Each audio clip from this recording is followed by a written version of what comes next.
আসসালামু আলাইকুম everyone, welcome to ফারহাস food art. আজ আমি আপনাদের সাথে বাসায় থাকা অল্প কিছু উপকরণ দিয়ে মজাদার পিঠার রেসিপি শেয়ার করছি। তাহলে চলুন দেখে নেওয়া যাক কীভাবে তৈরি করেছি। মিক্সিং বলে দিয়ে দিচ্ছি 1.5 কাপের মতো ময়দার পরিবর্তে আপনারা চাইলে এখানে আটা দিয়েও কিন্তু তৈরি করতে পারেন। সামান্য পরিমাণে লবণ আর 2 চা চামচের মতো সয়াবিন তেল দিয়ে ভালো করে মিশিয়ে নিয়েছিলাম। তারপর দিয়ে দিচ্ছি নর্মাল পানিটা আমি একবারে দিব না, অল্প অল্প করে দিব আর ডোটা তৈরি করে নেব। 4 থেকে 8 মিনিটের মতো ডোটাকে আমি খুব ভালোভাবে মথে নিয়েছি আর ঠিক এইরকম ভাবে কিন্তু নরম হবে। ডো থেকে 5টা লেচি কেটে নিয়েছি আর 5টা লেচি কিন্তু রুটির মতো করে পাতলা করে বেলে নিয়েছি। রুটিগুলো কিন্তু খুব বেশি বড় করিনি।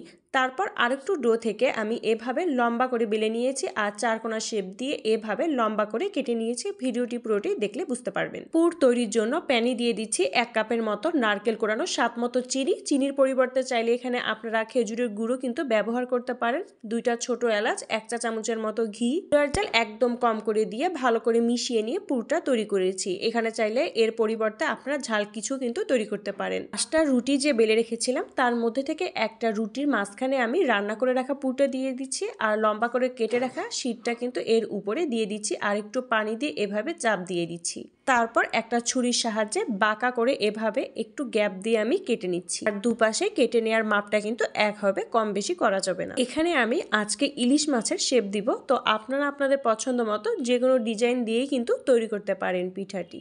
দুপাশে যখন কেটে নেওয়া হয়ে যাবে তারপর একটা একটা করে আমি বেনির মতো করে ফোল্ড করে নিব আর একটু চাপ দিয়ে নিব। এই অংশটুকু লম্বা থাকবে, আপনারা চাইলে একটু কেটে নিতে পারেন বা ভাঁজ করে একটু চাপ দিয়ে নিতে পারেন। ফোল্ড করে নেওয়ার পরে বাড়তি যে অংশটুকু থাকবে সেটা একটা ছুরির সাহায্যে আমি কেটে নিচ্ছি। খুব অল্প সময়ে এইরকম ডিজাইন দিয়ে কিন্তু আপনারা পিঠা তৈরি করতে পারেন। এর আগে অনেক পিঠার রেসিপি আমি ডিজাইন দিয়ে শেয়ার করেছি, আপনারা চাইলে রেসিপিগুলো আমার ইউটিউব চ্যানেল বা ফেসবুক পেজে দেখে নিতে পারেন। রেসিপিগুলো যদি ভালো লেগে থাকে আমার ইউটিউব চ্যানেল আর ফেসবুক পেজটি কিন্তু ফলো করে দিতে পারেন। আর কোনো কিছু জানার থাকলে কমেন্ট করেও জানাতে পারেন। আর নতুন কোনো রেসিপি দেখতে চাইলে কমেন্ট করেও কিন্তু জানাতে পারেন। শেষের অংশটা এভাবে কেটে নেওয়ার পরে এখন একটু চাপ দিয়ে নিচ্ছি, বা পানি দিয়ে কিন্তু আপনারা একটু চাপ দিতে পারেন যেন ভাজার সময় খুলে না যায়। তারপর এখানে আমি কাঁটা চামচ দিয়ে একটু চাপ দিয়ে দিচ্ছি। পিঠাটা কিন্তু তৈরি হয়ে গিয়েছে। এখন শুধু মাছের চোখের জন্য আমি দিয়ে দিচ্ছি একটা ছোট লং। একই ডিজাইন দিয়ে সবগুলো পিঠা আমি তৈরি করে নিয়েছি। আর এই অবস্থায় 2 থেকে 3 দিনের জন্য ডিপ ফ্রিজে কিন্তু রাখতে পারেন। আজকে এখানে নারকেলের পুর দিয়ে তৈরি করেছি, আপনারা চাইলে এখানে যে কোনো পুর দিয়ে কিন্তু তৈরি করতে পারেন।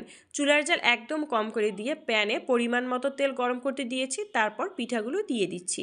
একটু সময় নিয়ে কিন্তু ভেজে নিতে হবে। চুলার জাল একদম কম করে দিয়ে কিন্তু ভেজে নিব। চুলার জাল যদি বেশি করে দেন উপরে দেখলে মনে হবে হয়ে গিয়েছে আর ভিতরে কাঁচা থাকবে।